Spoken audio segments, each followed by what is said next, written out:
Nathan Daley. Welcome, I Never Knew TV. Yes, Thanks for man. coming up. Man, thank you for having me. All right, cool, man. We're gonna get right into the thing, right? And I saw a presentation where you stated that the idea that police in the USA started from slave patrol is kind of a myth. Yeah. I want to hear what you have to say about that one. So can you please explain? Yeah. So, it's a myth. And I think it's been a myth that's been perpetuated throughout the Black community for a very long time for a lot of different reasons. But when I have this conversation with people on my channel, I talk about these things all the time. People say, hey, the police are inherently evil. It's an inherently evil organization because they started out as slave catching from slave patrols. And I said, well, when I first heard that concept, this was years ago, I decided to do my own research, not to discredit what people were saying, but to have a better understanding. For those people who don't know, I've been an officer for over 13 years. And so when I heard it for the first time, I said, let me just look into it. So I did my own research. And what I found out was slave patrols are real. We all know the history of this country. Well, when you really look at the actual history, the origins of policing date back way before slave patrols actually existed. Well, slave patrolling started in Carolina and around 1704. Well, when you look at the history of this country, the first settlers in this country came down here in Virginia, and I believe 1607.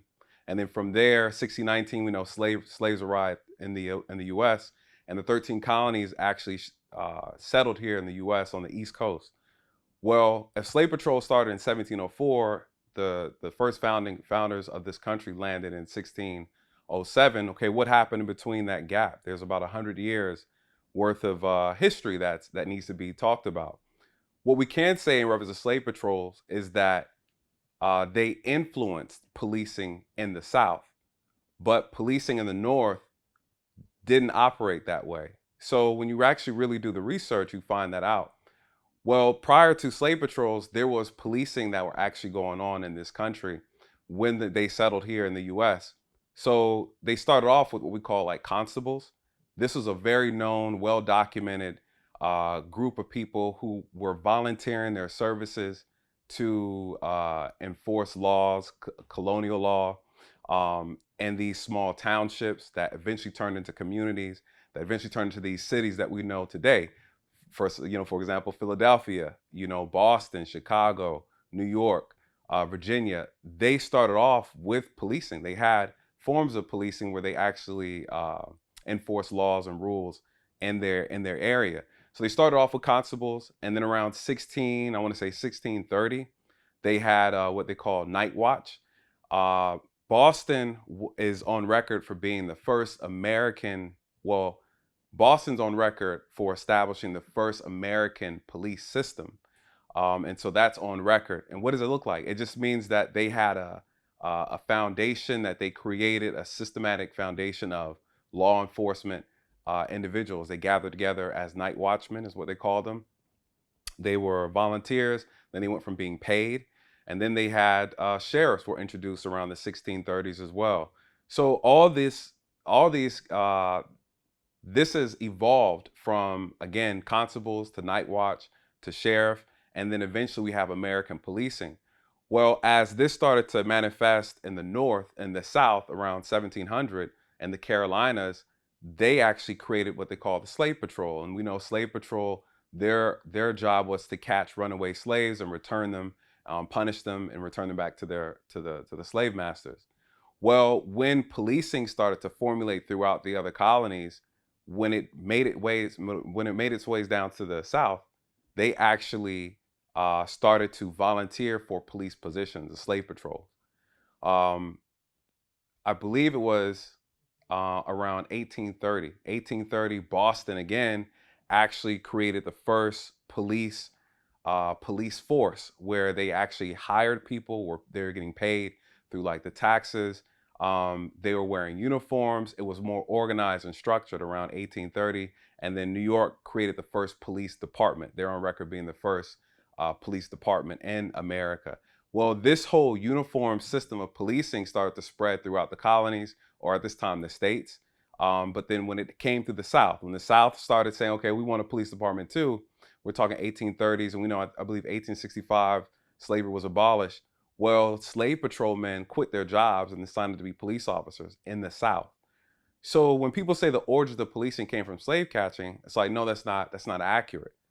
The true statement would be slave patrol influenced Southern policing, and a lot of those who were slave patrolmen went into the actual profession of policing in the South. And so now, and it's again, it's not to discredit that slave patrol and the law enforcement, them coming together doing that profession didn't have a negative impact. It absolutely did. But to say it's the origins of policing, that's inaccurate. And so I always just try to give people some truth, because ultimately what we end up saying is that policing is inherently racist because it is rooted in slave patrol, and that's not accurate. I've heard many politicians, police officers, and activists say more policing is the answer to the crime plaguing many neighborhoods across America, right? Um, in your opinion, I have my opinion. I hear your All opinion. right. Can police change the culture? Because they're basically saying police can change the culture of a neighborhood, right? And Right. I'm asking you, as a veteran, All right. experienced officer, can police change the culture of a neighborhood? Absolutely not. Absolutely not. You know, policing is reactive. So essentially, it's like anything, whatever you put in is what you get out, in a sense. Police can't change the culture of a community. What they do, though, they do have influence over it. The changing of a community has to come from within the community. The police's job is to support. You know, ultimately, we are an entity that protects and serve. But before you can protect and serve, you have to enforce the law. So the whole protecting and serving concept was like a marketing thing. You know, police are here to protect and serve. That's not entirely true. And the truth is that we are law enforcers. And so you have to reflect the community that you're actually serving. If you have a lot of violence, if you have a lot of crime, then the police are going to have to make an adjustment in order to mitigate those problems. And so what's missing in a lot of these communities is quality social programs. You have a lot of politicians that don't fulfill their promises. They don't actually know how to fix these issues. And their response to crime is more police, which in actuality, that's not necessarily the solution. The solution is, what are the underlying issues that are causing the crime in these communities? What are the underlying issues that are causing a lot of the violence, a lot of the social problems? Because 80% of the 911 calls, I would argue, are social issues. They're not necessarily issues related to, we need the officers here, we need a gun present, we need someone apprehended per se. That's not true. And I think if you have a community, or you have a city or a county or a municipality that actually focuses on providing services, I think you'll see better quality communities. Can you give some examples what you mean by social services? Okay, so I spend a lot of time outside of handling criminal cases. I would handle things like domestic disputes. I would handle issues with children, children not wanting to go to school, children not obeying their parents or parent, um, issues with mental health calls, people wanting to use the police to get assistance transporting someone to and from their medical issues, or a car breaking down, or a civil dispute between customers and an actual business owner. Domestic disputes, custody issues. These things the police shouldn't be handling, and even some traffic violations, I think the police shouldn't be handling. And so it's a very small percentage of calls where officers are needed, to where there's someone being shot, there's maybe drug activity, something that requires an authoritative figure to make an arrest or to handle Listen to you disputes. say that. What Mhm. role has TV played in the public's perception of what a police officer's day is? Because when you watch shows like First 48 and Cops, it's always like extreme Right, situations. right, But right. when you talk to a cop, as you said, Hmm. majority of the time that's not Nope. their day. Nope. And this is the problem too. And I'm gonna speak on that. One of the biggest issues is that when these emergency situations happen, the officers respond so poorly because they don't have enough experience dealing with them. So if you don't work in a major city, I worked in a very major county. We had a lot of high profile cases, high felony related cases. majority of the cases officers are going to handle are going to be misdemeanors. They're going to be financial crimes, property crimes, and things of that nature. And so, um, the media has, I guess you would say, exaggerated and even embellished the stories that we do, because that's not consistent with every police department. I think a lot of people don't realize there's approximately 18,000 police departments in this country. There's approximately 700,000 police officers.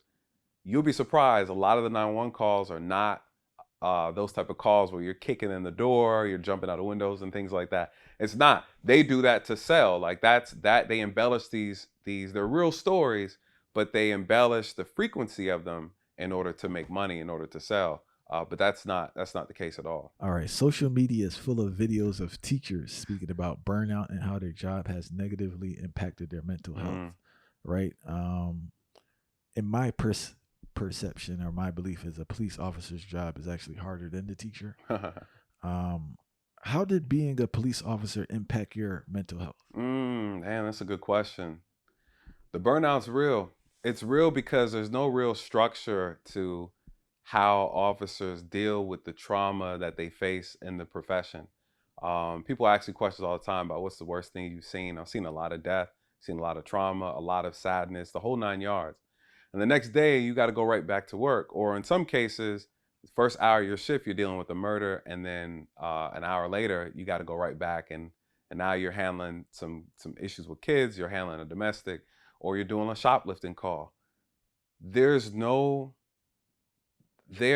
haven't put together, I would say, a very effective plan on how to deal with officers experiencing trauma on the job. Something that gives officers an opportunity to separate themselves from the job for a couple of days. It's like you're constantly turning them over from hour to hour to hour. It's a 24-hour job. When do you have downtime? How do you even examine the mentality of the psychosis of an officer after they've experienced so much? And a lot of times you deal with so much you don't realize you even have the trauma until later down the line, or a couple years later.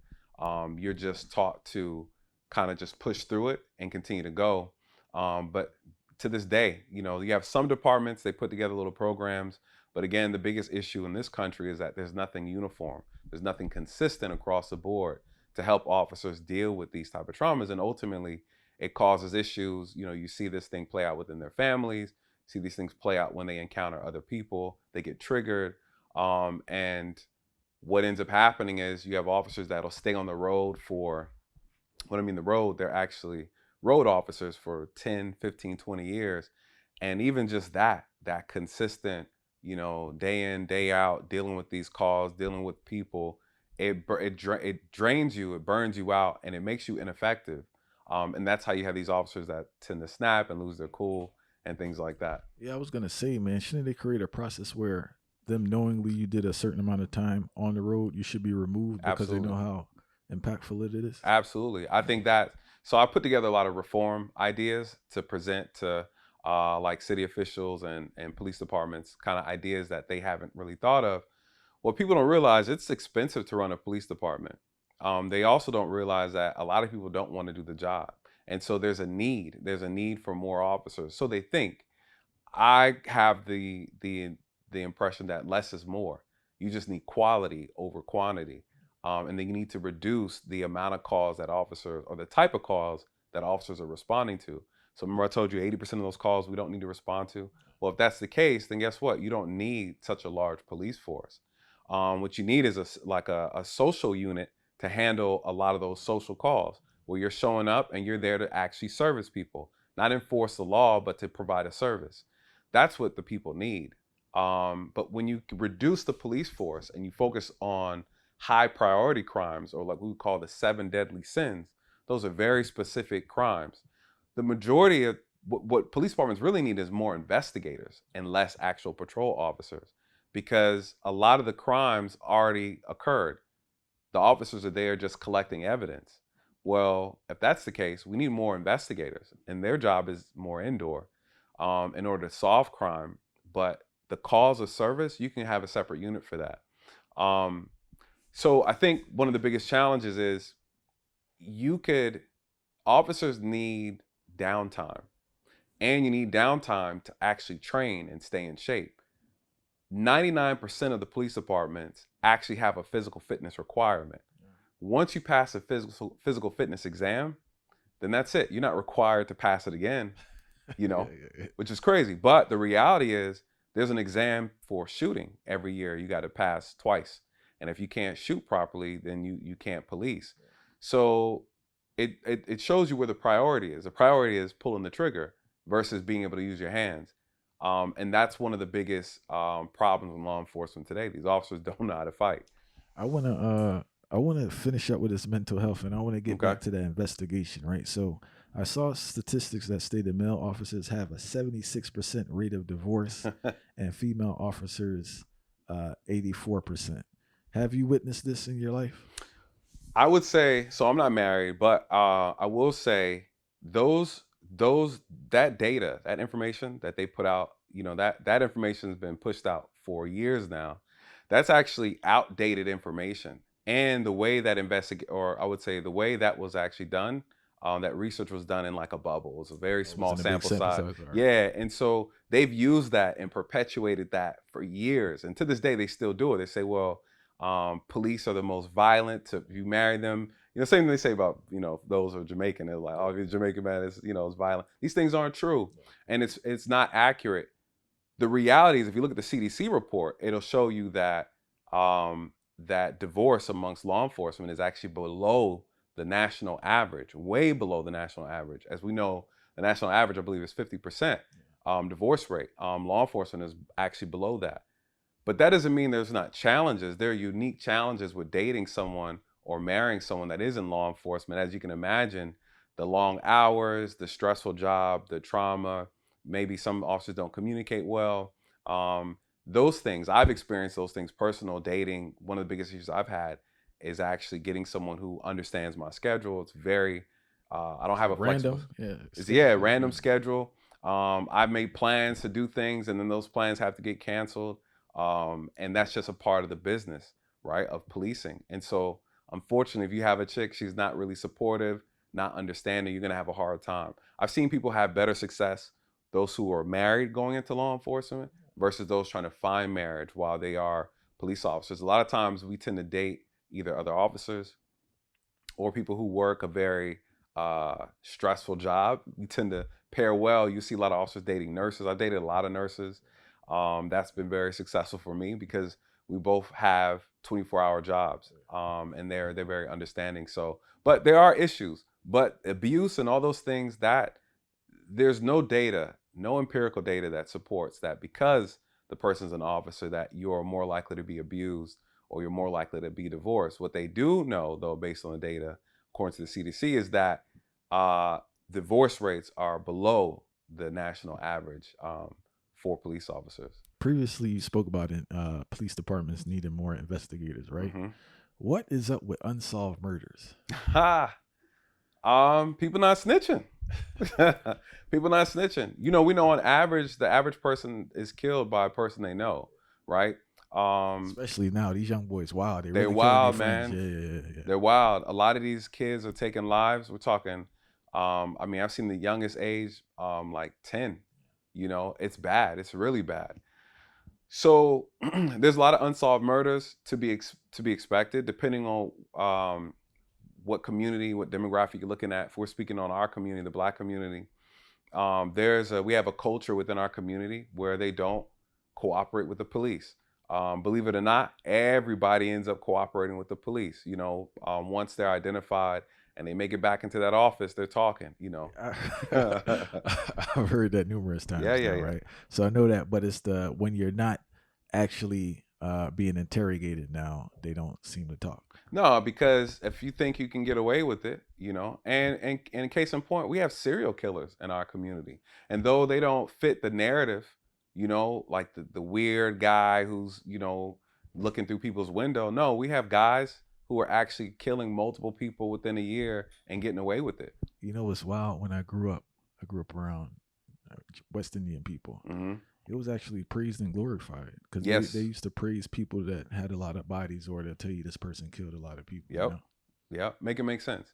Yeah. You have I saw a clip the other day, I think it was like King Von's birthday or something like that, or something that came up, and under the comments under the video, people were like, "Oh, we miss him, and I hope he's in heaven." Dude, I'm like, you hope he's in heaven? Psychopath, The bro. brother was a killer.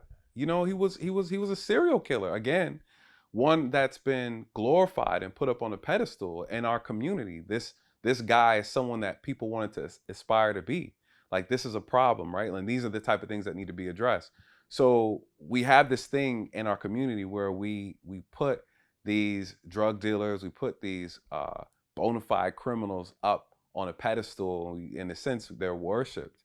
And then we wonder why people want to emulate their behavior. And you know it's wild, man. We're groomed to do so because it wasn't until I started to like learn myself and just kind of Mhm. understand the system that I saw how backwards it was to praise a drug dealer.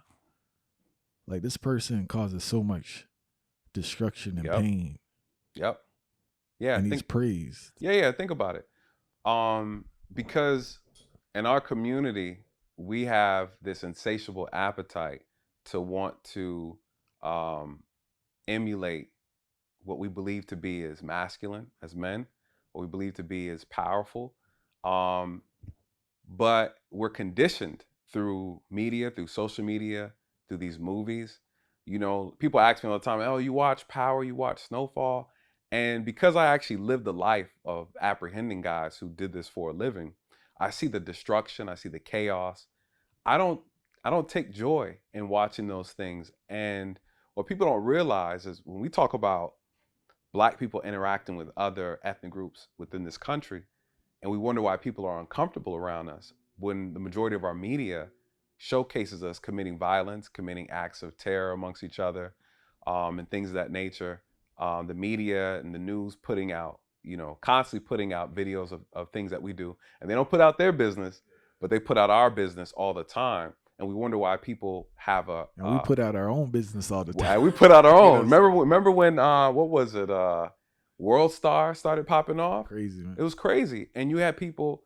And it's not to say white people or Asians, Hispanic, they don't do these things. They do them. They do them, but they don't promote it.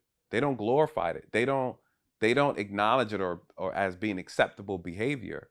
Right? They don't condone it. In our community, these things are condoned. It's like, oh, how many bodies you got? Oh, you just getting out of prison? Let's celebrate. Type of thing. And it's disappointing. But what ends up happening is ultimately we end up damaging our own image. And we have to take back control over our image and how we're viewed as people, as individuals, because at the end of the day, people judge us by it. Mhm. Facts. And I just wanted to go back to this unsolved murder thing. Okay, right? go ahead. So what is it like? Is it just you can't obviously you can't move forward with a case if no one's getting information. Correct. So that's like the main problem. Correct. So there's a couple things. Technology's changing. You have people getting picked up and arrested on on crimes that occurred 10, 15, 20 years ago. Recently, there was a sexual assault rape case out in, I think, Maine, up north from here. And he was a serial, he was taking multiple women. He left DNA at the scene, but he never committed any crime. He was never caught. So the DNA is just out there lingering around. Well, they have this technology now where they use, shout out to those who used 23andMe or Ancestry.com. I don't know why you guys gave them people your DNA. Well, what people don't know in policing as an investigator, I have access to all of that. I can tap into your phone, I can tap into your computer. I can backdoor and get all access to all those things with just a little subpoena. It's not a problem. Well, they're going to these companies that have your DNA stored up, and they're subpoenaing the records and saying, hey, I forgot the term that they use, but they're taking the DNA, they're submitting it to Ancestry.com or whatever, 23andMe, and they're matching. They're trying to find a biological match with maybe like a family member. Yeah. So they narrow down. So in this actual sexual assault case, they submitted the DNA. That suspect never submitted his DNA, but one of his family members did. And so what they ended up doing was actually finding the DNA of one of his siblings. And then they narrowed it down. and you do a little bit of groundwork. Next, you know, they found the suspect. He's an attorney now out up north. Picked him up. He has a family, married, everything, and he, you know, had these cases on him. And so there are ways that these crimes are being solved, and you have people who are getting out of these convictions because of DNA testing and other technology that they're using to exonerate people. They find out that, hey, that wasn't me, and here's the DNA test, and then, you know, they're kind of matching stuff up. So How deep can they go in regards to? Because I don't think people understand. mhm. Can you explain how deep police can go in regards to your phone, in regards to your computer? Yeah, so it's so bad. I mean, and, you know, just me sharing, just to kind of educate people, not to tell people so they can commit crime, but the idea is you've given the government everything already. By this time, you guys, by the time you're hearing this, it's too late, right? You gave us your thumbprint on your iPhone, you gave us your face on your iPhone. All those things we have access to. Um, Everything you put on social media, it doesn't matter. We can still get access to it. I just finished working a case not too long ago with a guy putting a lot of information on social media. I worked a case where a suspect was doing a home invasion. Ended up chasing after him. I got his phone. I went into his phone, got access into his phone, and he had pictures of him holding a pistol, taking pictures with the pistol, blah, blah, blah. So then I'm like, okay, where'd he get this gun from? He's a convicted felon. I zoomed in on the picture and actually looked at the serial number, ran the serial number from the photo he took, found out the gun was stolen and the gun was taken from another crime in another city, charged him for that, and it went through perfectly, you know. And so we use social media and all these things. Like, the moment you put that stuff out there, it doesn't go away. The moment you put that stuff on your phone, it never goes away unless you burn and incinerate the phone. And even then, these stuff is in the cloud. We still have access to. So How far back can you go? Because I've been hearing cases with people who've been pulling up stuff. So I'm like, are they like listening to conversations? Because I know they get the text message. mm-hmm, I know they get all your web travel and all mm-hmm. that. Pictures, obviously. But like, where are you guys getting these recorded Are they recording their conversations? Where are you getting the recorded conversations from? So Where the phone's not tapped? well, it depends. We can tap a phone. It's not hard. It's not hard. You know, people don't understand, like, anything that has the internet is tappable. You know, anything that has Bluetooth is tappable. So I always tell people, don't do the crime. If you're not prepared for the punishment, just don't even do it, because there's always a way for us to get access. Think about the technology that they release now for the civilian class to have, like the Apple tracker or whatever. We've been had those things, right? Those things, that's old. Think about this, by the time the civilian class gets a lot of this technology, we've already advanced 7 times ahead. Back in 2010, I remember I was part of a special operations unit. We did there was this major gang. I won't say the name just for obvious reasons, but there's a major gang out in Atlanta. They're actually an up north gang, and big time dope group or whatever. And we were hitting all their stash houses, and we were actually partnering with the ATF and the DEA. And my unit was out with the DEA, and we're hitting one of the stash houses. They had a device. This is old. They have something better now. You know, I can share it now because they got something better. But they had a device they could put up in the door, sends out an echolocation through the door. You can see how many people are actually inside.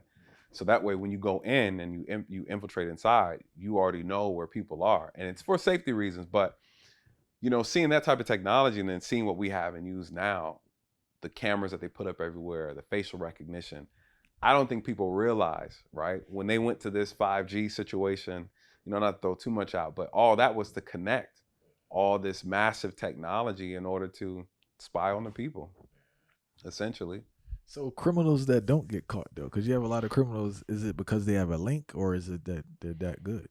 No, sometimes when you have you noticed how if the media is pressured, there's a lot of pressure put on a particular crime, they get caught, right? Some people just don't care, right? Like it's political a lot of times. Your local murder, no one cares about, so it's like whatever. But if you kill a person's child and it gets that media attention, resources are used to find that person. Like you Yeah, have to find somebody. absolutely. Sure. No one cared about Breonna Taylor until they made a big deal about it. How many of those cases happen all the time? We have officers who they actually do a poor job. So basically, there's a lot of cases that don't get a certain amount of attention. Well, depending on who you talk about, they had that case with the white woman who went missing, and her boyfriend eventually ended up killing her. I forgot the name of the Gabby Petito. Well, what's funny thing about the Gabby Petito case is a lot of people started coming out saying, hey, there's black women that go missing all the time. We don't put the same type of effort into it. The media picks and chooses, and based on what the people are saying, because again, at the end of the day, it's political. It's about money, you know. And so what are people going to invest in watching? The media has turned themselves into like like an actual television show, and it's about how many views can we get. That's why certain crimes are politicized over others. So the pretty white girl would get more views, hence more money for commercials compared to a black young lady. Well, think about, what does each ethnic group actually prioritize? What do they care about? You know what I'm saying? And so you have, perfect example, you have white people who are shot and killed by the police more than black people are. Yet they never go out their way to plaster that across the media nationwide. White men get shot all the time by the police, actually twice as much as black men. But the outrage from a black man being shot by a white officer. But like percentage wise, because I know they're a higher population, so by default, when did they get killed more than black people? No, not necessarily. Yeah. Think about this. A lot of people do bring that up. I think it's a good point that you're making. People always talk about the proportionality. I heard you say that white men get killed more by police Right. than black men, right? Right. And I don't know the numbers, but by default, wouldn't they get killed more because they're a bigger part of the population? No, because police shootings isn't based on population size. It's based on behavior. So people use population size as a way to distract you from the hard numbers, the accurate numbers, the per capita. The reality is the police kill approximately 1,200 people a year annually. This is very consistent. Well, out of that number, they kill about 450 white people a year and about 200, 220 black people. This is consistent. Even for those who want to add a couple more that maybe didn't make the books, even still, white people are killed twice as much. Well, the argument people make is, well, of course they do, because there's more white people. White people make up 60%, black people make up about 14%. So what they say is black people are killed disproportionately more.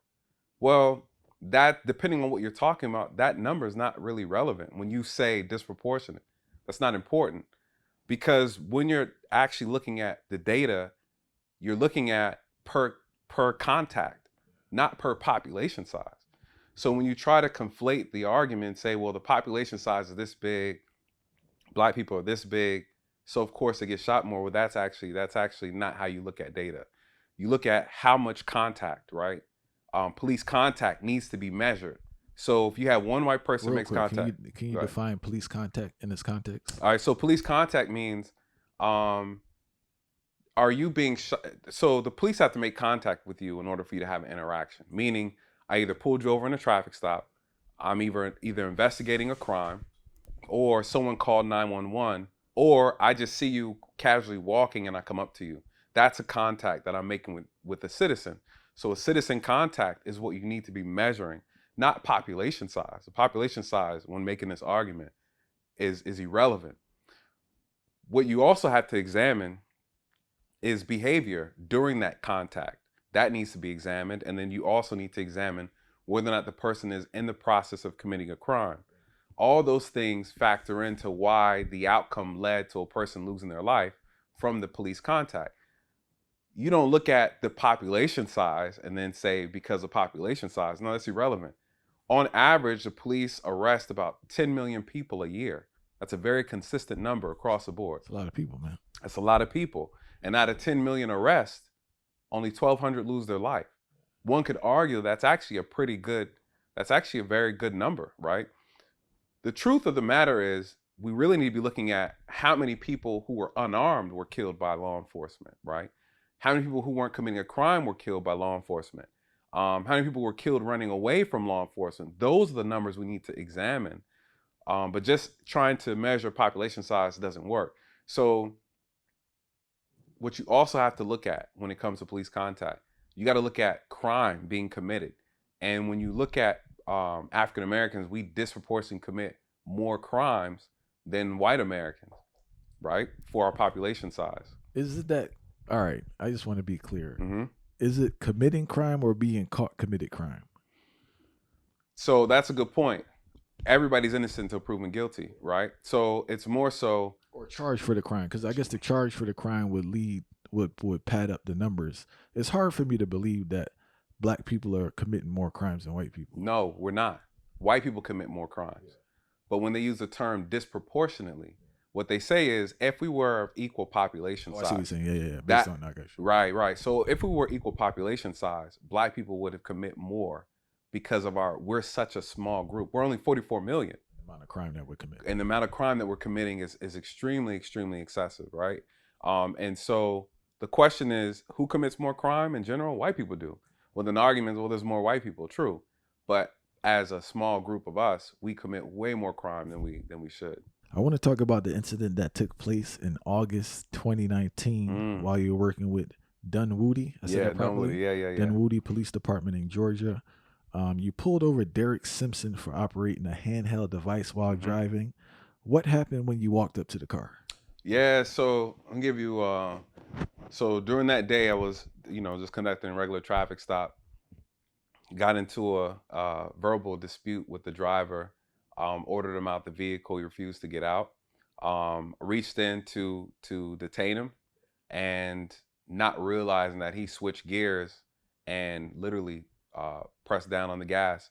I wasn't able to. I couldn't pull myself out the car in time. I ended up getting trapped, stuck in the car. Was he pulling you in, or he just drove off? He had my hand. He had my hand and drove off at the same time. And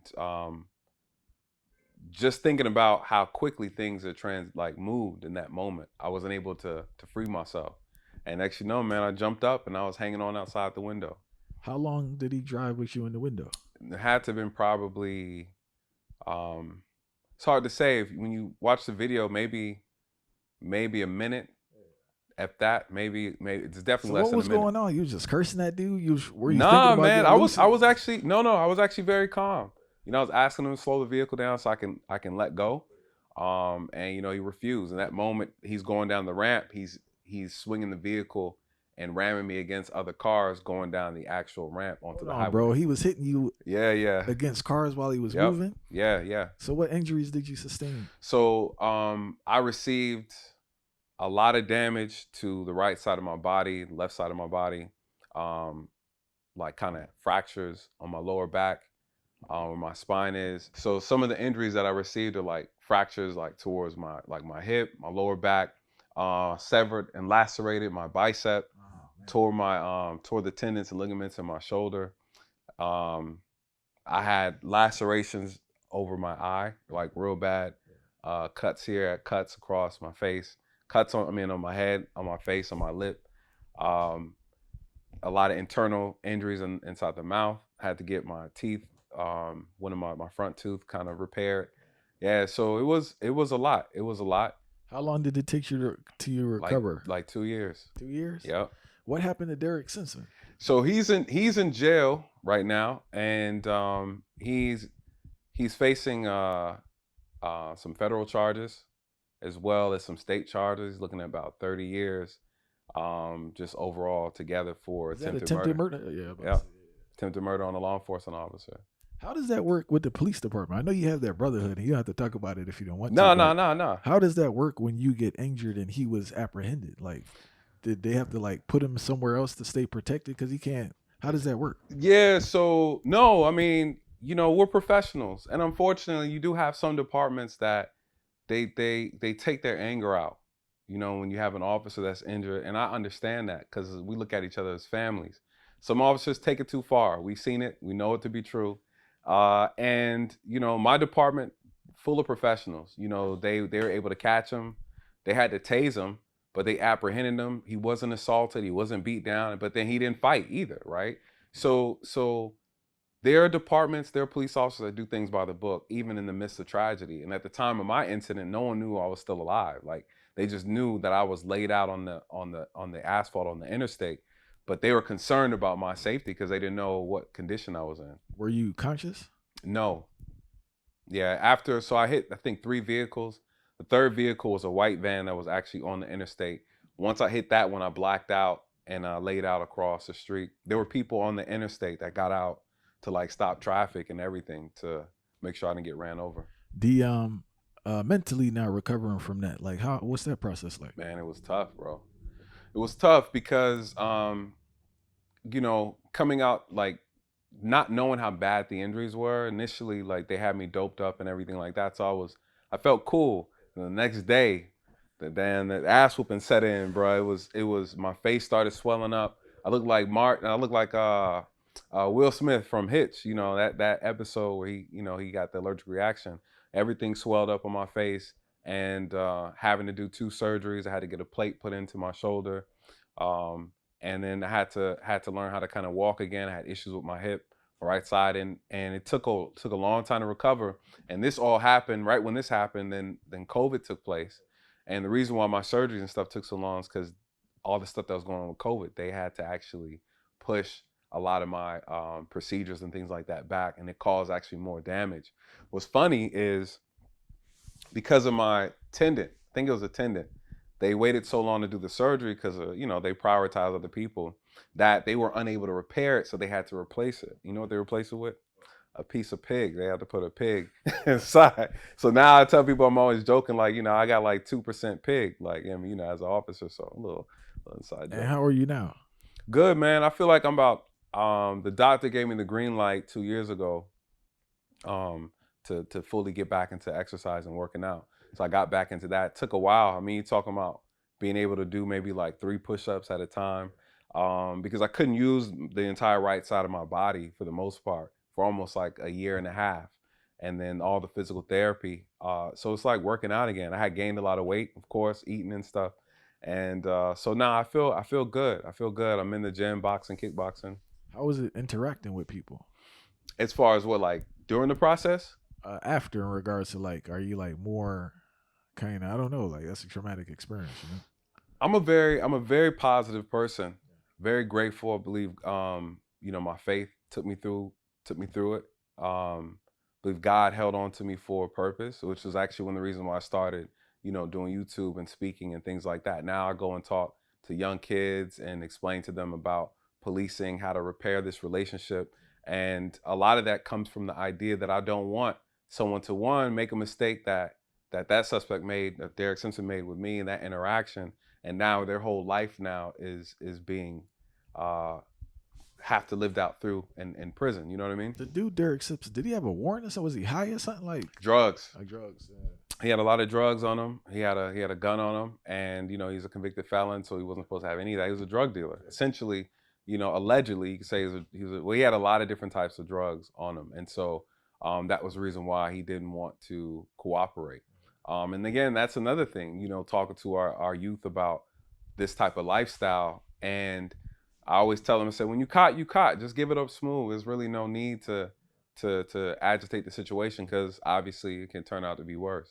What's up with, I don't know if it's dudes that's been bullied. I know 2 personally. I saw witnesses. All right. So what is up with this, like, dudes that they may not have necessarily been bullied, but something happens in their life where they say they're gonna become an officer, they're either gonna take a bunch of protein or creatine or take roids or something, or whatever they're taking, and just terrorize the place. Like, have you ever spoken to someone like what is going through their mind when they join the force with that type of mind frame? Oh man, that's a good question. I've seen it, man. I've seen it all. So when I started policing, this was back in 2007. Real quick, why did you become a police officer? I became a cop by accident.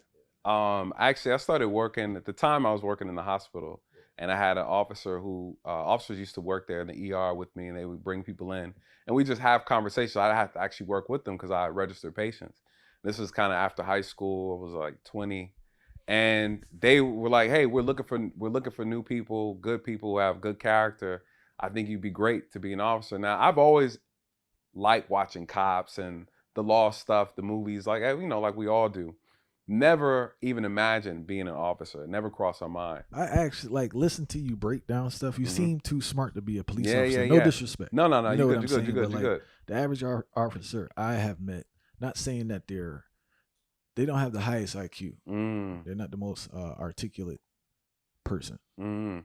I would say, I would say there's a little bit of everybody in law enforcement. I think it's more so, unfortunately, like anything, the bad get the get the attention.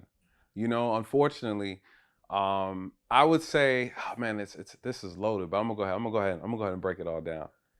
Um, I love helping people. I love serving people. I believe I have a heart of a servant. I believe that's what God blessed me with. And I think all throughout my life, that's been very consistent.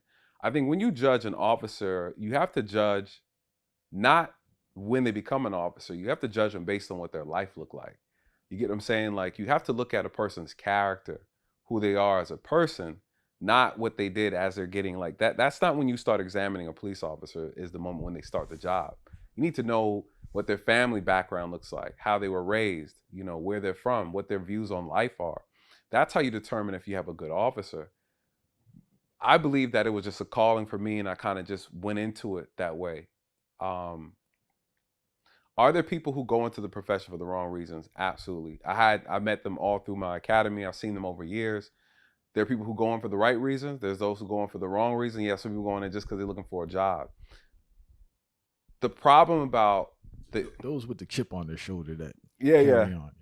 Well, do you have officers who got the chip on their shoulder? You have officers who have an ego problem. Some came in and they didn't have an ego. They developed the ego because the problem with policing is that it's too much power. It's too much power and there's not enough oversight. There's nobody overseeing this power, technically. The overseers are the actual police officers. So at the end of the day, when you're actually looking at the breakdown of it, it's unchecked power. And anytime you have unchecked power, you open the door for corruption, you open the door for abuse, and that's what you see within the profession today. Who do the police answer to? They answer to other police officers. Well, that doesn't work. So the chip on your shoulder, you're absolutely correct. Well, then how do you know you're going to have that type of problem? You don't. A lot of times these officers get into the profession, they start doing the job, and then you start seeing them transform because they start getting comfortable in that authority. They start getting comfortable with people submitting to them simply because they have this uniform on. You see people become narcissistic. You see people's egos start to surface. That's what's dangerous about the profession. And there's nobody to check them. Who checks that officer? Nobody does. You get what I'm saying? So I was gonna say like you don't have what's the job of the superior and how much does he interact with officers? I know you have like in the beginning you guys meet, right? yeah, you talking about like a sergeant. Like a sergeant, because like the sergeant doesn't see, or is the sergeant condoning this type of behavior? Depends. It goes both ways. I think and issues when we talk about like corruption. The problem with a lot of corrupt departments, either way too small and there's no oversight, or they're way too big and it's impossible. And then what you end up having, you have pockets of corruption. You could have one officer, you can have three, you can have 10 in a police department of 2,000, 3,000. And those 10 officers can literally terrorize a community. You can have a specialized unit like the unit that Breonna Taylor, that interacted with Breonna Taylor. That unit was a corrupt narcotics unit. Everything about how they conducted their raid and how they achieved those warrants, and even the stories that the people who lived in that area will tell you about them, they were a corrupt unit. They were robbing drug dealers. That's what they did. And so it's like the training day type of situation. Those officers really exist. And sometimes they don't start off that way, but eventually they end up getting corrupt. And the thing I don't understand with the stealing is that there's no red flags when your income doesn't correlate with your lifestyle. Nah. Because it's not like, and I'm not talking about movies, I'm talking about what I've seen in Yeah. life. It's not like people are doing stuff and like they're making sure that their lifestyle correlates with the income they're getting from the police department. Their lifestyle, bro, is something totally different. And like, and you're just working at the police department and your wife has a job making 50,000.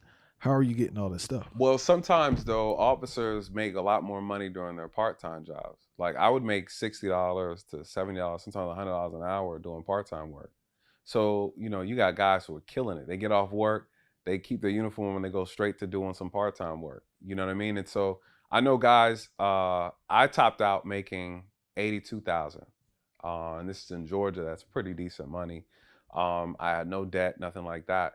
And I know guys in my department that were bringing in like 110, but that was from part-time work. You making almost what doctors make on some of these jobs. And so it's more so now than it was back then. Back then, these guys were tapped in with like the mafia, gang members, and they're getting paid under the table. That's true.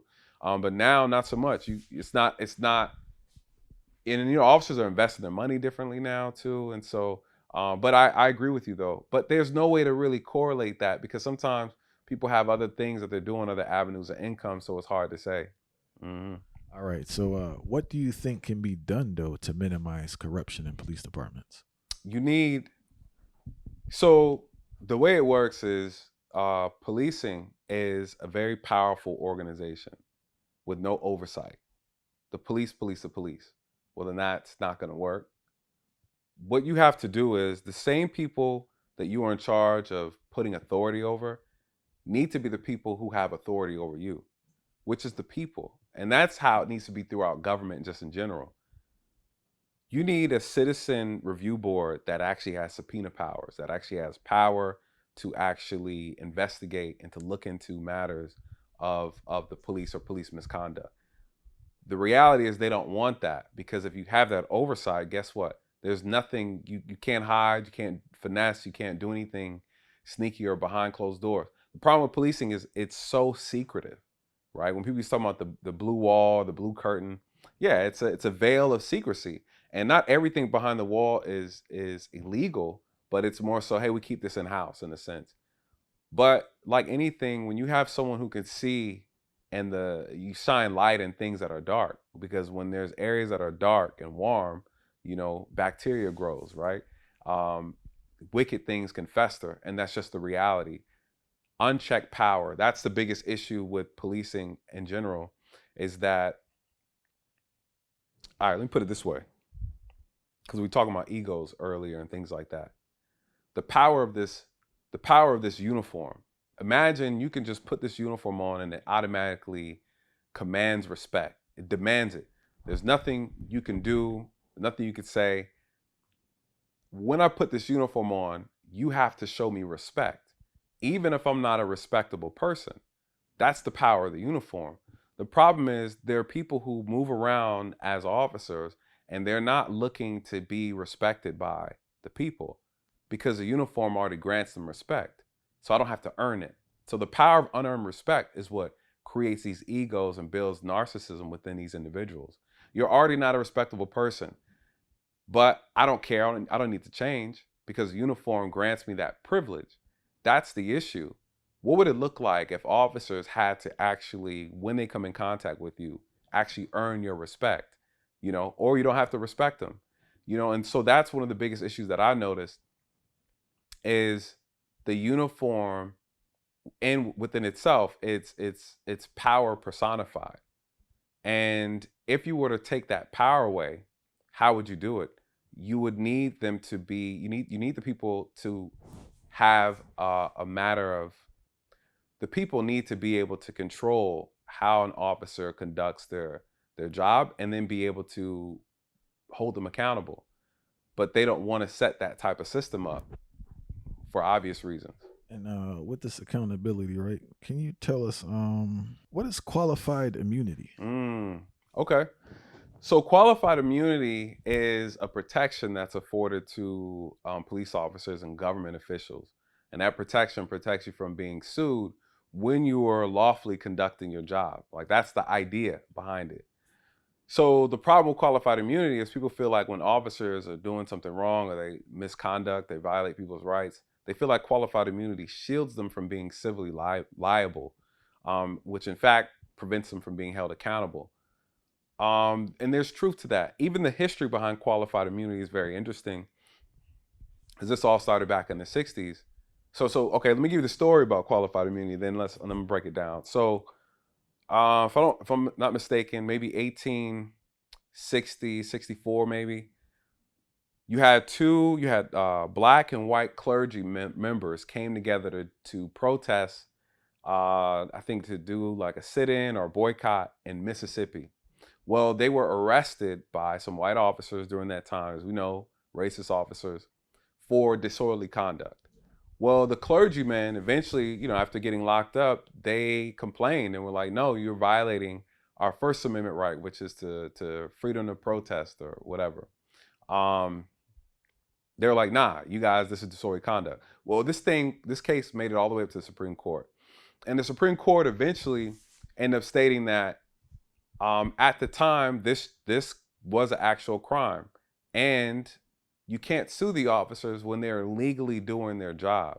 And so in that moment, the Supreme Court ended up siding with the officers and basically saying that officers have this idea of qualified immunity, that when they are engaging legally and they are acting under the color of law, even if they make a mistake in violating your rights, if they did it in good faith, then essentially, you can't sue them. So now qualified immunity is used as a way to say, if the officer is not violating clearly established law, then you can't sue them. Well, essentially, someone could say, okay, that sounds fair. Now, what tends to happen is qualified immunity is used to protect good officers and bad officers. And you can use qualified immunity as a way to circumvent around punishment. So common sense issues, like for example, an officer can violate a person's rights, and it's common sense that the officer did that. Well, the officer can make an excuse and say, well, because of this situation, the way this situation happened, I didn't know any better. And they're like, okay, cool, you didn't know any better, and they don't really press the issue. So for those who don't really understand, qualified immunity works like this. If you have a kid and the kid takes a bobby pin and they shove it into a socket and they shock themselves, as a parent, you go over there and you're ready to discipline. But then essentially you're like, well, I never told the child that they couldn't do that. So it's not fair for me to discipline them if I never told them that this was something they shouldn't have done. That's how qualified immunity works. So they just need to demonstrate he didn't know that was wrong. Correct, essentially. And that's the didn't know it was wrong is the part where they say clearly established law. It has to be clearly established that you couldn't do that. Now, with the way they play the game, though, what people don't like is that then, say the kid takes the second time, the kid takes a bobby pin, and they already been told, right? It's clearly established that they can't do it. Then they go back and then they put it back in the socket. And then you as a parent, you come back and you say, hey, I already told you not to do that. I'm about to discipline you. Well, then the kid says, hold on. That was a black bobby pin. This one's red. And I used my left hand the first time I used my right hand. And this time I was blindfolded. And then I did it. And then you're like, okay, cool. Well, then don't do that anymore. And so that's how the police have been using qualified immunity to escape from accountability. They use these minute details, but the overarching premise is that you knew this was wrong. But then the state will try to say, well, actually, this factor is unique. This variable is unique. And there's no way. But the reality is no one situation will ever be the same. So you have to really look at the foundation of the piece about the violation. And so that's how they're using qualified immunity to circumvent around punishment. So because of that, people are saying, let's do away with it, because if officers didn't have it, they would be more mindful, because then you can sue them for their pension, their retirement. And the lawsuits now are going towards the police departments, which is a big thing, which is paid with. I just want to be clear on this. Yeah. When the police department is sued, right, for an event, they're using taxpayers' money to play the person. Correct.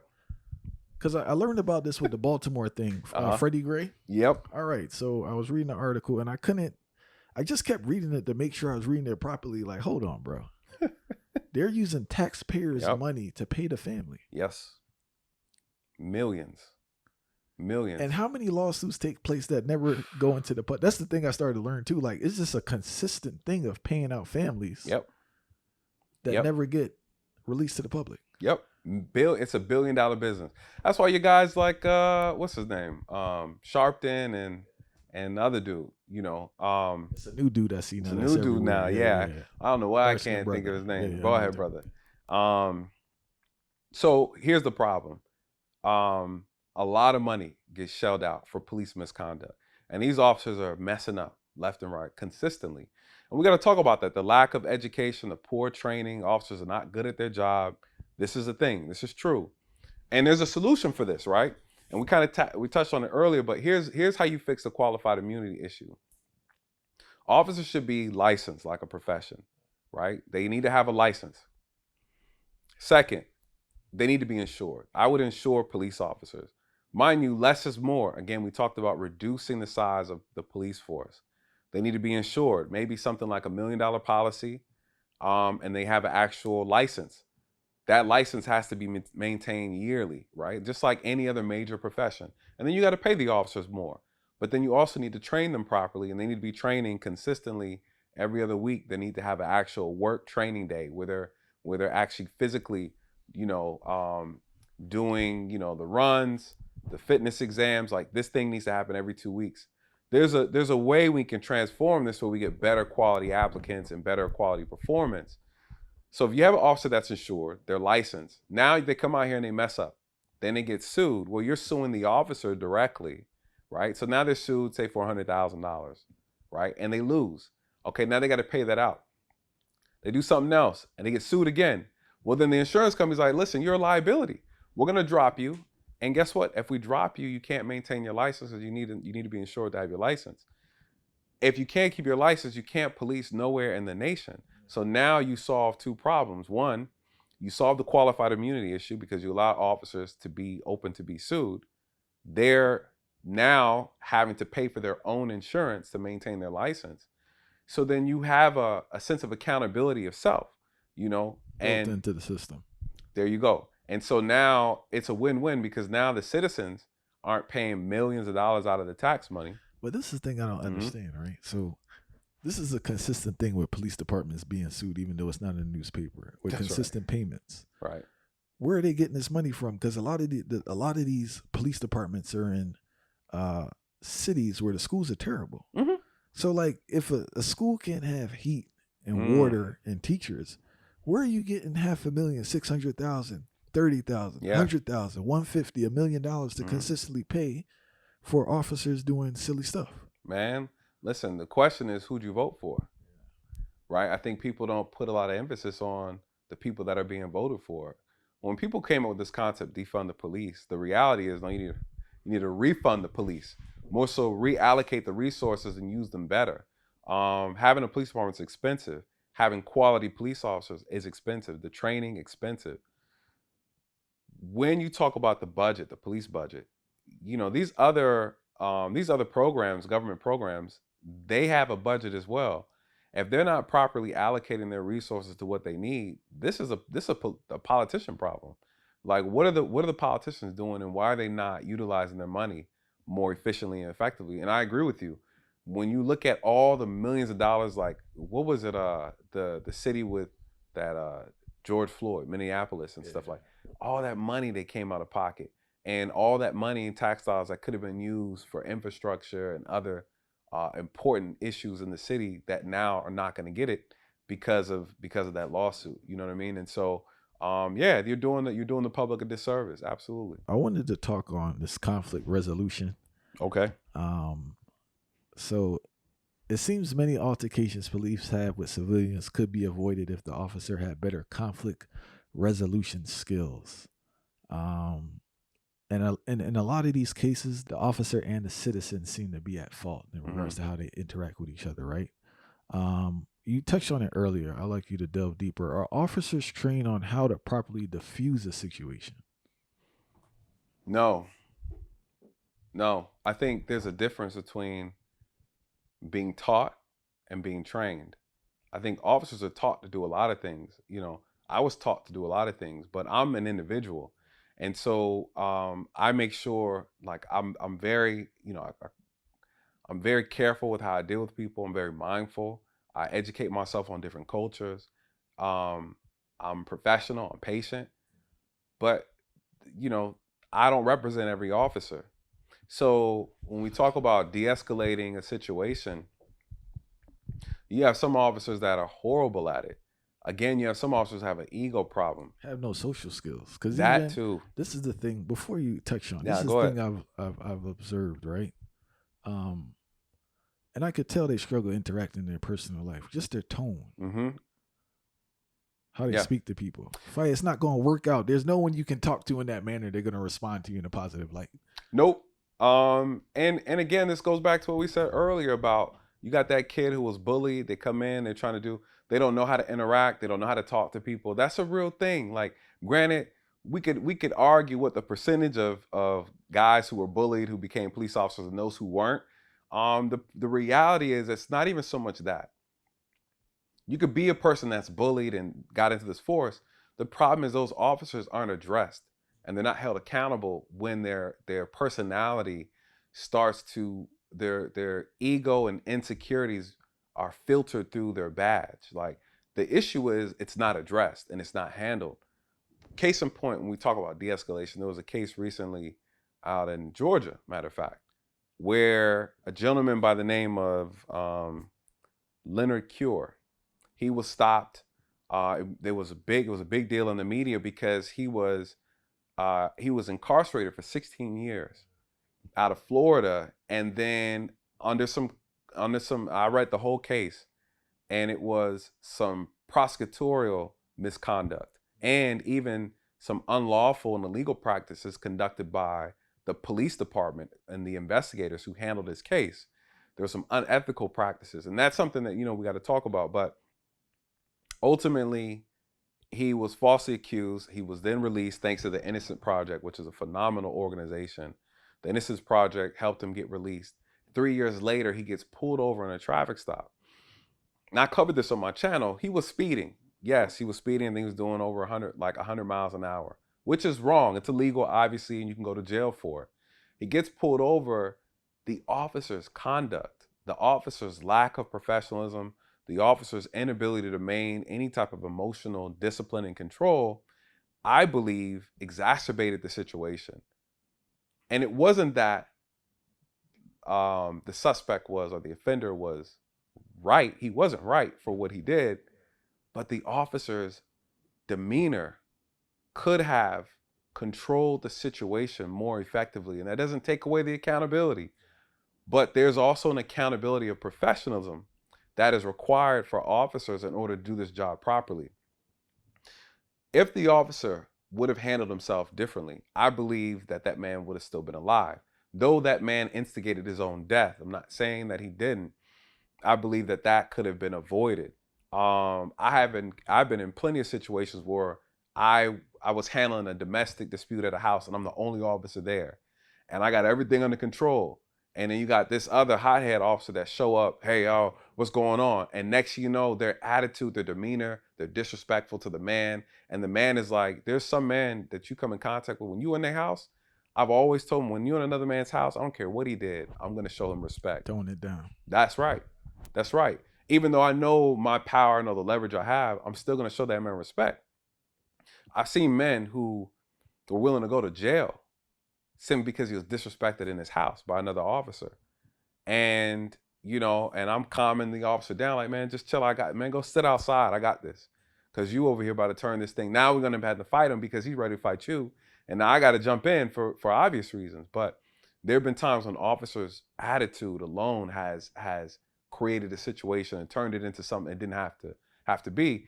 And in our community, we gotta, as black men, we got a lot of pride too, and we could be dead ass wrong and still be ready to throw hands with a cop just because he offended or disrespected. So I get it. And I'm quick to apologize. I got somebody, I'm wrong. I'm like, hey man, listen, I mean, no disrespect.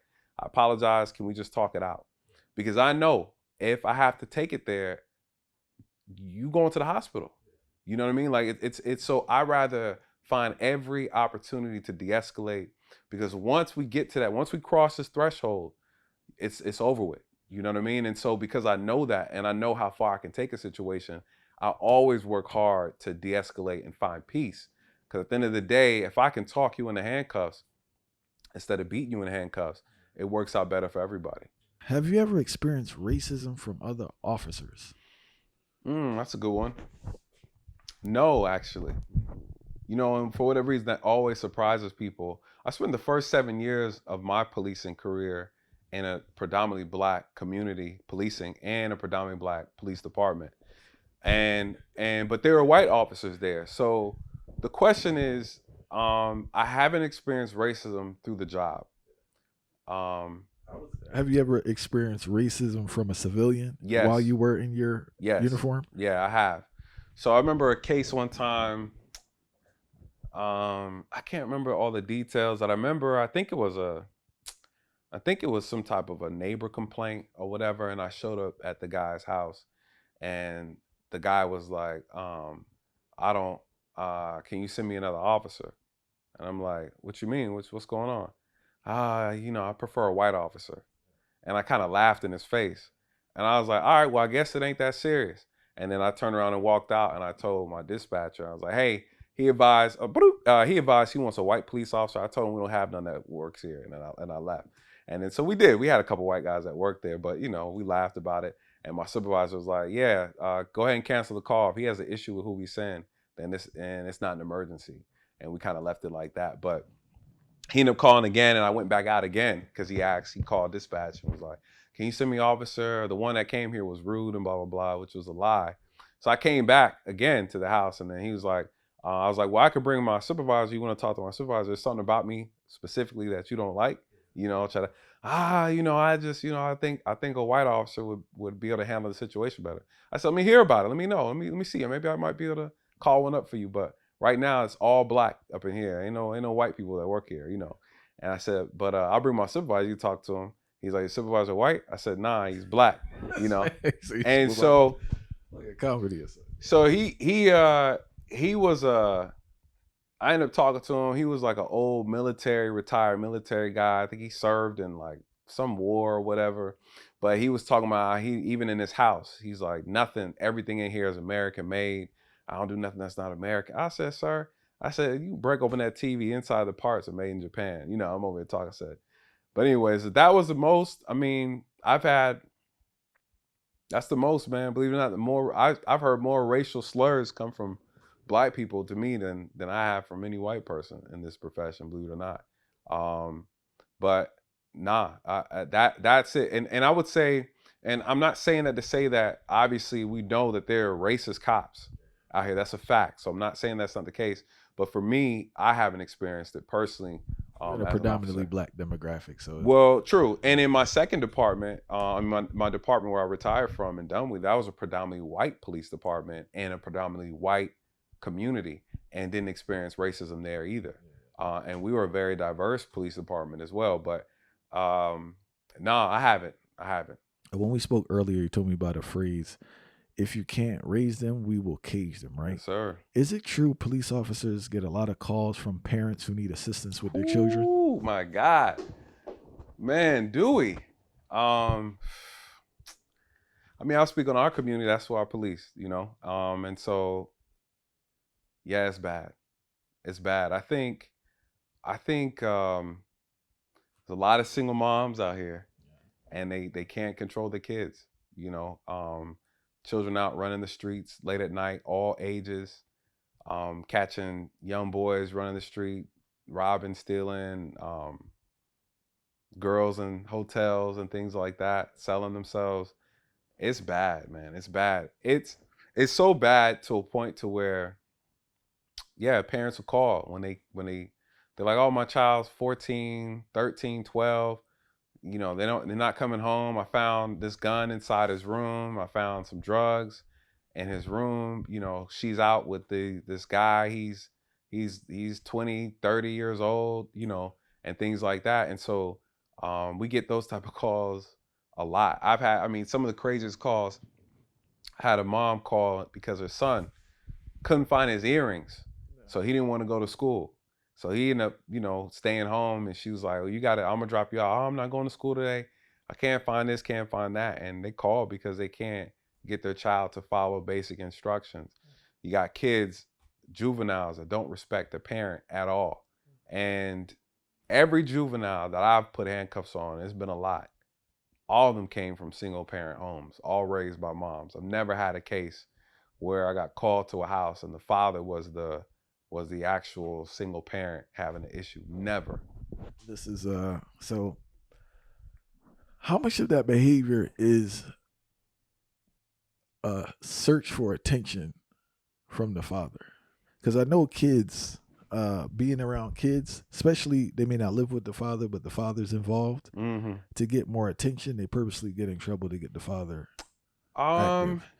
Or this is just full blown delinquency. I think to word it that way, it's hard to prove, but I think it's full blown delinquency. I think when you have an unstable home and there's no authoritative figure, there's no one watching. A lot of these kids are latchkey kids. Some of these kids, some of the biggest problems I've seen are parents or the mother having multiple children. And they'll tell me stuff like, I can't keep up with this one. My last case I remember working, the kid was, I had to bring him back home, and he was about an hour away from where he lived. He took the train all the way to this nicer side of town to commit the crimes. And because he was a juvenile, my supervisor was like, you know how it goes, can't do nothing with him, send him back home. I had to drive him all the way back to his house, make contact with his mother. His mother couldn't pick him up because she didn't have a car. And when I go out there to talk to her, she's coming out with a baby in her hand. And she talking about she had 4 of the kids. And she said, well, his older brother was shot and killed on a dice game or whatever. This boy is 15 years old. He already got a tattoo over his eyebrow. She's telling me why he can't be, she can't discipline him and things like that. And she says, listen, officer, I call all the time for you guys to come and take him. He's running the street. He's breaking into cars. He's joyriding. He's running from the police. I can't control him. Just the other day, I saw some pills he was selling. He had some pills in his room. This kid's 15. Yeah. So she's telling me, she's like, can y'all do something with them? Because I got these other kids that I got to worry about. And like, this is a very consistent conversation. The fathers are absent. The fathers are needed. This is true. The fathers abandon their homes. This is true. And I know that's not every case, but in the majority of these cases, yeah, there is no father. The question now is, people have this argument about, well, you hear online, on social media, people always talking about these relationship conversations about, we're the fathers, the mothers doing like all this stuff. But the reality is, when you look at the data, I think from the comfort of people's chairs, behind their screens, watching these videos, they don't really do the work. When you really want to know the truth of what's going on in our community, you need to go talk to teachers. You need to talk to nurses, doctors. I tell people all the time, continue. Man, you need to talk to these DFACS workers. Come talk to these officers. And when you start looking at these numbers, 60%. Yeah, that's when you come and do the work, it's a lot. I tell people, it's a lot, man. Teachers really know what's going on in society. Yes, man. Yes. Because they're there on the ground every day. Every day. People. Every day. You want to comment because and be like, well, my kid's not raised like that. Ma'am, you 1%. You're not, I'm telling you, it's bad. There's bad. So many different factors. There's a lot of people who do comment, they have a support system. Correct. Their mother may help. Correct. They make enough for daycare. Correct. They have a different level of education. Correct. And a different level of mental health. Yes, sir. So there's so many different factors that plays into what their home is like. Mm-hmm. And they base that on everyone else's. They're thinking everyone else's home is like that. And that's not the reality at all. Not the reality. I'm talking about somebody that lives next door to you. Yes. Yeah. There's a lot of broken homes. And people always want to kind of point the blame. Who's at fault? Unfortunately, the court system, as it relates to family law and things like that, is so skewed, man. It's so one-sided towards women. I've seen women I've been in so many homes dysfunctional, and I've seen cases where the father was more stable than the mother and couldn't get the kids. You know what I mean? Like, this is a real thing. I've seen women do the most trifling stuff. And again, the reality is, though, and a lot of people don't understand this, is the power of a woman's voice. They can leverage the criminal justice system against men. They can leverage the courts against men. And you see this happen all the time. And I think, people get into these arguments about who's at fault, blah, blah, blah. But I always, when I have these conversations, I say, well, listen, women choose. Regardless, you have the power to select. As men, we come and we offer our services. You got to accept it. So the question is, who are you accepting? And so this idea, the argument about all these black men are in jail, all the good men are locked up. If they're good men, they're not locked up, right? Like that's an oxymoron. Like, so that's not true. The reality is you're picking bad men to sleep with and have children with and reproduce with. That's the reality. You And can't say that, Fire. man, they don't want the truth, man. They don't want the I truth. speak a lot about mating practices, I Mm-hmm. don't know if that sounds too animalistic to say mating, but there needs to be a level of accountability. I've heard so many excuses about it, Yeah. but it comes down to in regards to who are you opening your legs to on the women's side, Facts. and who are you releasing in on the men's side. Facts. Because a lot of men have a lot of headaches that they could have avoided Absolutely. if they made a better decision. And women have a lot of headaches they could have avoided if they made a better decision. But we don't want to have that conversation as a culture. Correct. And we definitely don't want to go down the line of family planning in regards to qualifications for a good mate. Mm-hmm. And it's just like, I don't know, this free fall thing has us in the situation that we're in right now. Absolutely. It breeds this level of dysfunction it's so malignant at this point, because now you have generation of kids that weren't raised properly, not coached, not trained, hell, not even trained to be husbands and wives. So they're just out here. They have no example. They weren't shown anything.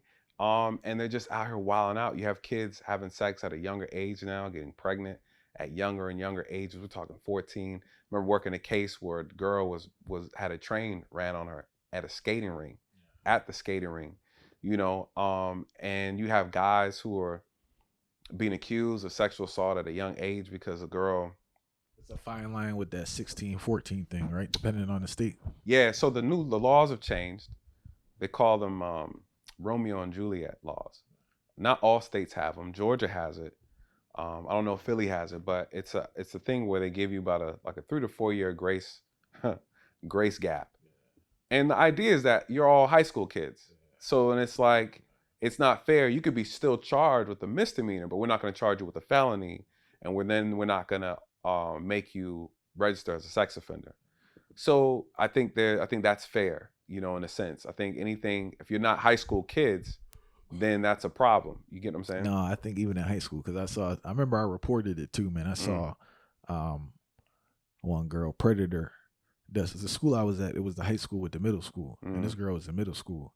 And the way she was talking to her, bro, was so predatory. I don't know if she was a junior or senior, but I know the girl was in 7th grade, because I had a mix. They had like a study hall vibe.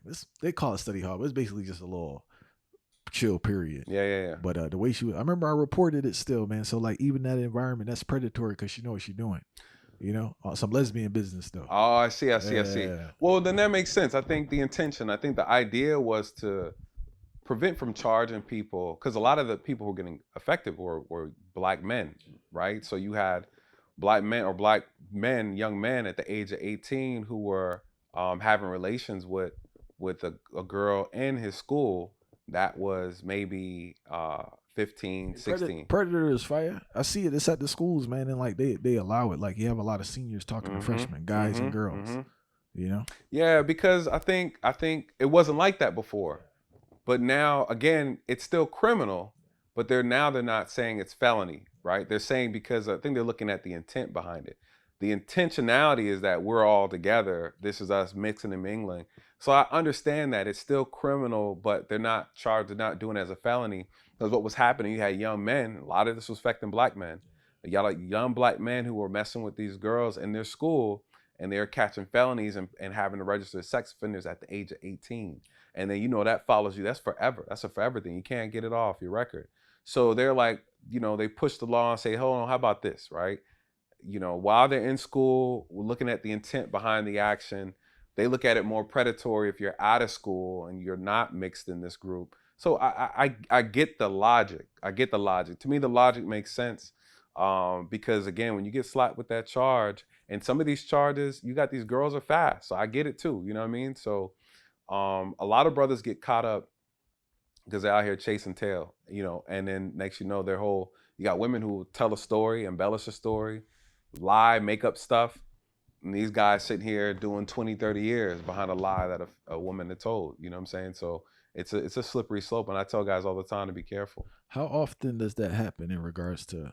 I want to get later into women set men up, but in regards All to right. the lying with the sex, because I remember our coach told us, right, when I was in college, that if what was the rule basically? If you never had intercourse with this girl prior, or this is not like your girl, and there's any type of substance used, Yep. you were not to do anything with her, bro. Yep. So there's a That was new, like the rule of thumb for the team. yeah, and that's a good rule for a lot of fellas who are listening. Anytime a woman takes any substance, alcohol, let's talk about alcohol. So no That's go, it. bro. It's done. Don't even touch it. Don't take it home. Don't walk it home. Nothing. Because any allegation she makes, she could have no It's evidence. Facebook, you said. Facebook. So I started policing, back in like 2007. This is when Facebook started to take off, and people don't understand the time. For those who remember that we had um, what was it? MySpace, Black Planet. Black Planet was a big thing, but then Facebook. And Facebook, for those who don't know, for the youngins watching, Facebook, you had to have a college. College ID, bro. Then You when had to it have a broke out college to the email. public, it got wild. That's right. And then they end up taking it off to where anybody can have it. Man, I work on average maybe 5 domestics a day. 5 domestics a day. Yes, sir. And that's one officer. That was me. We get so many domestic complaints. People can't handle their relationships. There's always some type of fighting, some issues. On average, every day I work, a minimum of 5 domestic violence cases within our community. I'm rolling in the house, people fighting, whatever. When Facebook popped off, oh my God. These brothers, the sisters, everybody kind of looking up old friends and all that kind of stuff, hitting it off, people sending pictures and videos. I've had assaults, I've had murders behind these. I've had kidnappings behind Facebook.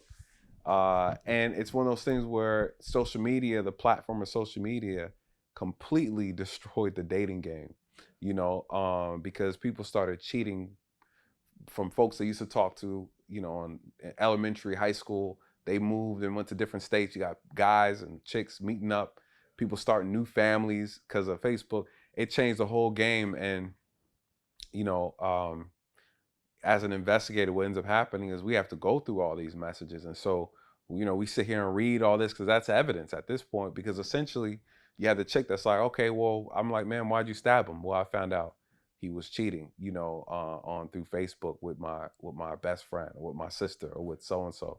Yeah. So social media has changed the game. And I think what people don't realize, social media is used not only as a way for people to cheat, but also as a way for people to sell themselves. Like, that's like a new thing as well. And that's been causing a lot of issues. So yeah, it says that the whole game has changed, man. It's definitely not the same no more. I'm going to touch on this topic because I experienced this recently with teenagers, right? But can you talk about adults, how often women set men up to be either robbed or murdered? Man, that's a good one. It happens a lot. It happens a lot. Plenty of cases. I had one case, I remember a guy was at a club and he had jewelry, had the jewelry on, flashy. Atlanta's big on the flashiness. It's the thing. And I guess he met a chick that was in the club. She acted like she was interested. That chick was like, yo, I got a homegirl, whatever. I think she really be feeling you. He's like, okay, bet. Tell her to come through. At the club, the shorty come through. They're both dancing, having a good time, right? So they like, yo, you want to get away from here? What's up? Let's do something. So brother thought he was finna hit the 2-for-1 special, right? So he goes across the street where there's a hotel. There's a hotel. It's right off of Panola Road. I'll never forget.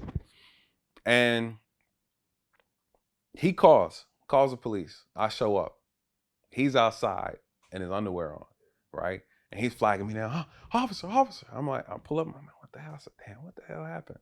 I get out. He said, man, they just got me. I said, what happened, bro? What happened? He tells me the story. He brings the 2 girls home to the hotel, and they're making out or whatever. One of the girls like, yo, have you ever made out in the shower? And he's like, nah. She's like, all right, come on to the back. So she goes to the back with him. They're making out in the shower. And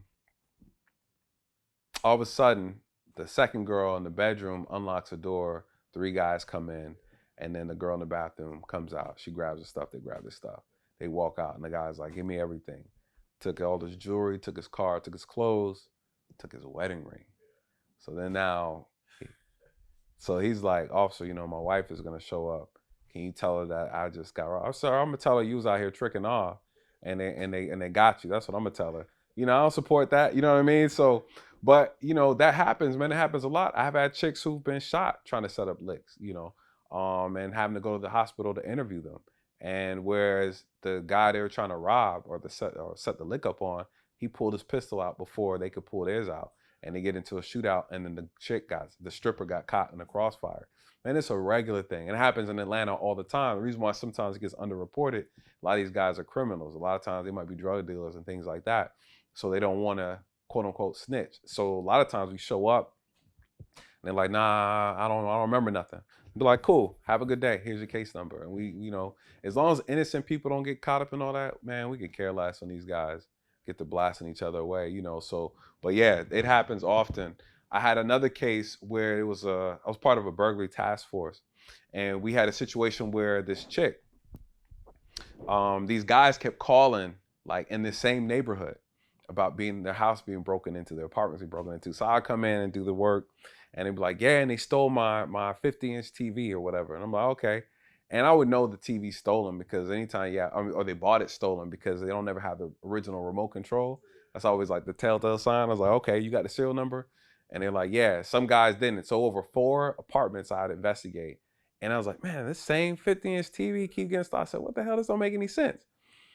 And one guy was like, I started putting 2 and 2 together because some of the serial numbers are the same. So I'm like, "What the hell? Hold on. How's the same TV in this apartment, that apartment, that apartment?"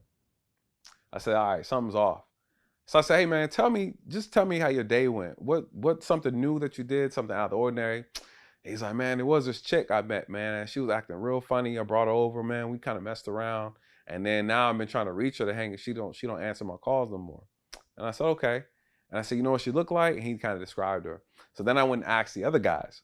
And they're like, "Yeah, there was a chick I met. One of these chicks." For these guys, to the guys listening, don't pick up any of these bottom feeders out here walking the street walkers. You know what I'm saying? Like you see them, yeah, you see them looking good in these nice little outfits. A lot of times that's advertisement. They're trying to actually fish and pick up a dude because guys are gonna stop and try to holler. So she's walked through the neighborhood, right? So everybody, all these guys had in common was this one chick. And they were like, "Yeah, there was a chick. She did look like this. She did have this kind of tattoo." I was like, "Have you talked to her since?" Nah, I can't reach her or whatever. And I was like, "Well, did you ever bring her inside?" He's like, "Yeah, I brought her inside or whatever." And he was like, "Okay, cool." So then I'm like, "All right, there's a chick. There's a chick that's connected to these burglaries." So my thing is like now, not only are they connected to this burglary, for some reason this TV is making its rounds in the neighborhood. So I'm like, "That's weird." I said, "Where'd you buy the TV from?" "A friend of this barber shop or whatever. This guy sold it to me. He's driving this red caddy." I was like, "Okay, cool." So then I set up a little operation with my coworkers. I had them sitting at that barber shop. Sure enough, red caddies up there, right? And so we were undercover doing a little whatever, go, "Oh, yeah, I'm selling some stuff." He's selling stolen goods out of his trunk. What's in there? That TV that's been stolen over 6 times, right? So I'm like, "Oh, okay." I'm looking around. "Oh, what you got? What you got?" Nah, I'm good. I don't want none of that." He's like, "All right, cool, or whatever." So then I get his license plate, get his information. We keep it moving. See the girl in the neighborhood, end up picking her up, right? Come to find out what she was doing was she would walk around to try and basically advertise, get that attention for the men. Then she would get inside their home, look at what they have, and report back to her boyfriend. Her boyfriend and her friend will go in there and then hit the apartment and steal the stuff that they have in there. The first TV came from another apartment, and then he goes back and he sells it in the same community to somebody else. And the next you know, the cycle kind of repeats itself. And but yeah, they use women as a way to set up licks because guys are so thirsty a lot of times that they're just looking at the chick, and that chick is looking at what they have, and then ultimately they report that back. So I tell fellas all the time, you got to be mindful what you pick up out here. What advice would you give the men to stay safe going out?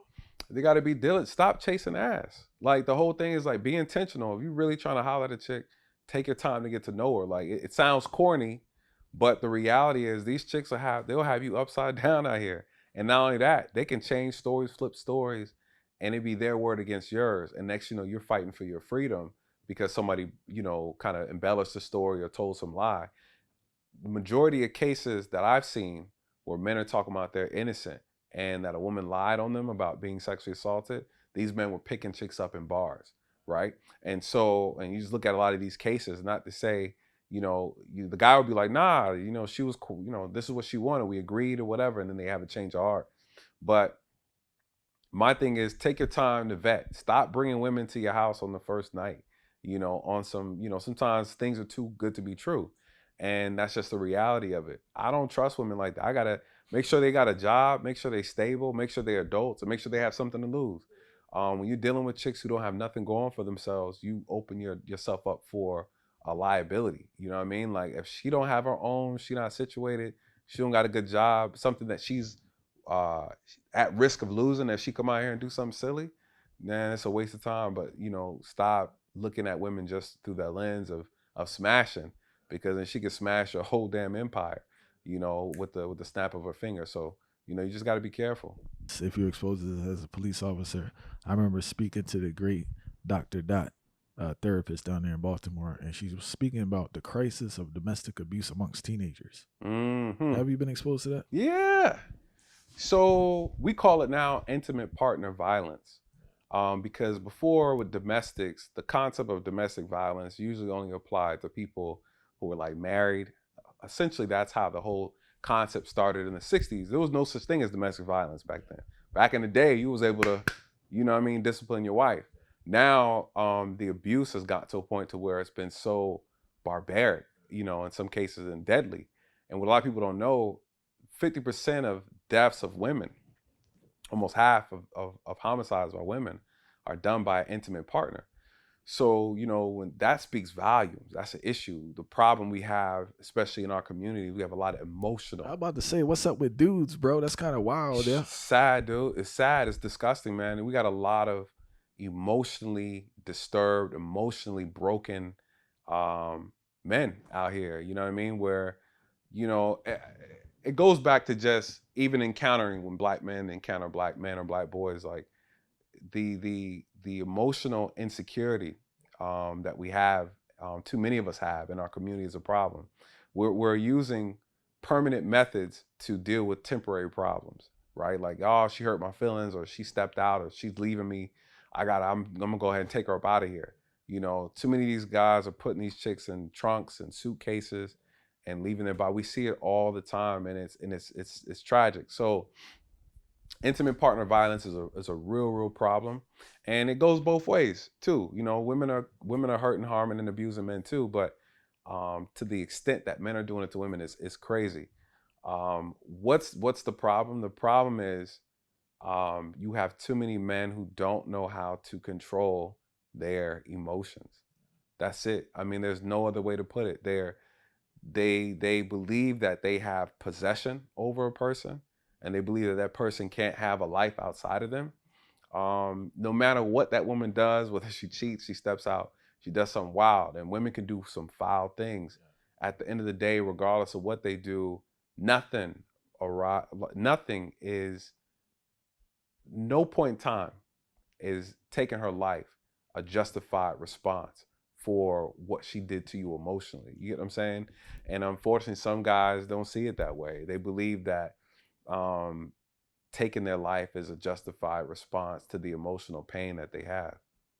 Talk about the teenagers. Hmm. So the teenagers, what's happening? I think there's a culture that's been brewing of like a lot of young couples who are engaging in intimacy at such a young age, and a lot of times the they don't really understand that bond that comes from being intimate like that. They don't understand what that is, and they can't. They're trying to figure out ways to express. This what I'll say. A lot of people don't realize how spiritual intimacy is, like actually interacting with someone. And I think because they're so young and don't understand that concept, you have this whole Romeo Juliet thing where it's like, if I can't have you, no one can, no one else will. And I think that ends up creating this very unhealthy dynamic. A lot of these kids are trying to emulate relationships they see on social media. They're emulating relationships they see on TV, And now this has become a thing where it's like the music is encouraging a lot of this unhealthy and toxic relationship behavior. You hear them singing about it, rapping about it. And I just think our kids, these young adults, are being raised by entertainers. They're being raised by, these rappers, these R&B artists, and they want to emulate that as much as possible, man. And they're just too young, man. And ultimately, what ends up happening is these kids end up engaging in like these marriages that they think are marriages in a sense because they spiritually become entwined with each other. Um, and then when it's time to where that other person's moving on, they have a hard time breaking that bond, to the point to where they emotionally do things that's so reckless that cost them someone's life or their life. Hmm. Well, Fire, we give thanks for the reasoning, man. We Yes, appreciate sir. you coming up here, Man, it was a pleasure, man. It was an honor, man. Thank you for the conversation.